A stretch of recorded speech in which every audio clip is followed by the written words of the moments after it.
My brother mocked me at Grandpa's funeral, but I grabbed my husband's arm. We have to go, now.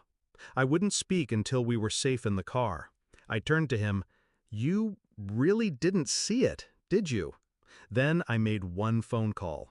10 minutes later, the FBI stormed in. I don't remember much of Grandpa's eulogy. Just the sound of my brother's voice behind me, low but loud enough to carry. The useless soldier finally came. Everyone laughed, tight, awkward chuckles, except my husband, Daniel. He smiled. That smile told me everything I needed to know. I turned to him, my nails digging into his arm. We have to go, now. He blinked. What? Get in the car, I said through clenched teeth. I didn't speak until the doors were locked and the engine was running. The silence was thick. And then I turned to him. You really didn't see it, did you? He stared at me like I was speaking another language. I pulled out my phone. One contact, one call. 10 minutes later, black SUVs surrounded the chapel.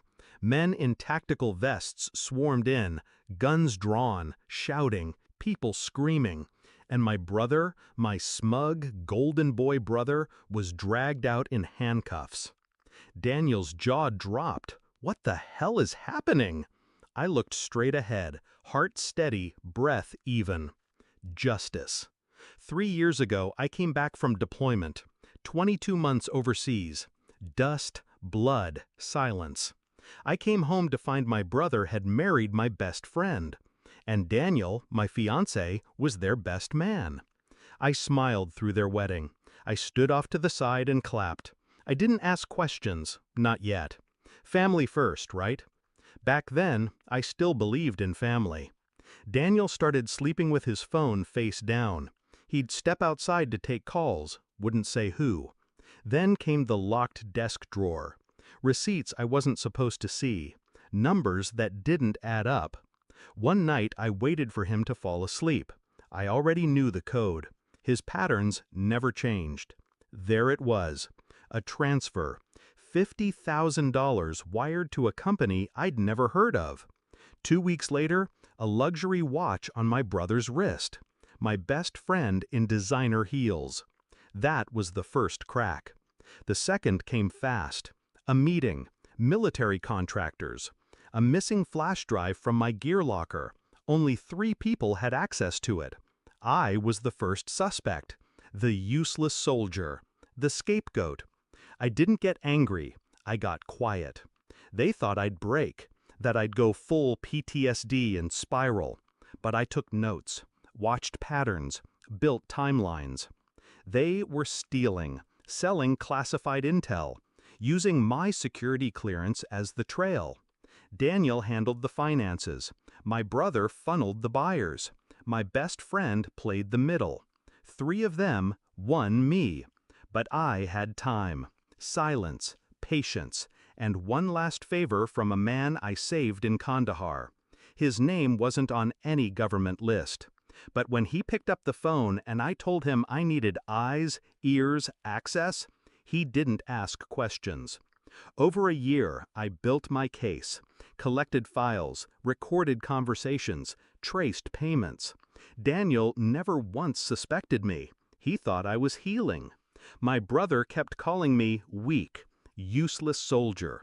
Funny how people confuse silence for surrender. The final piece came when my best friend slipped up.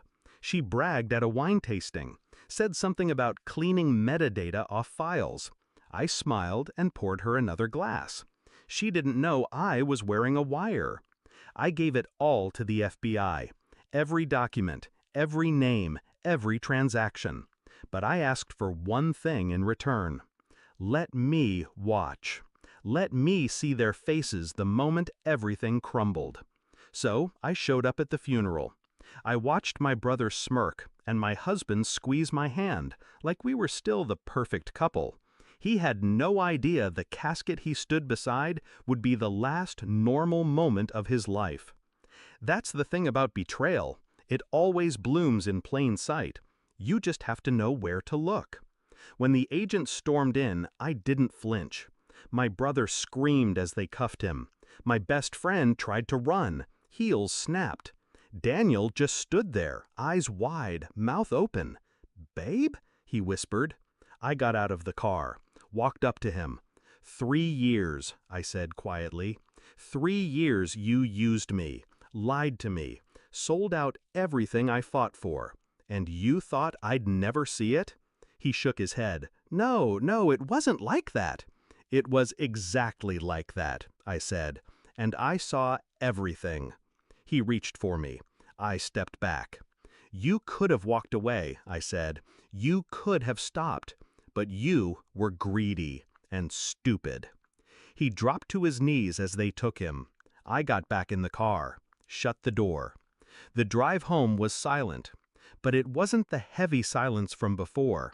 It was clean, sharp, like a cut finally closed. People always ask me if I miss them. Miss my brother? My best friend? Daniel? No. I miss who I thought they were.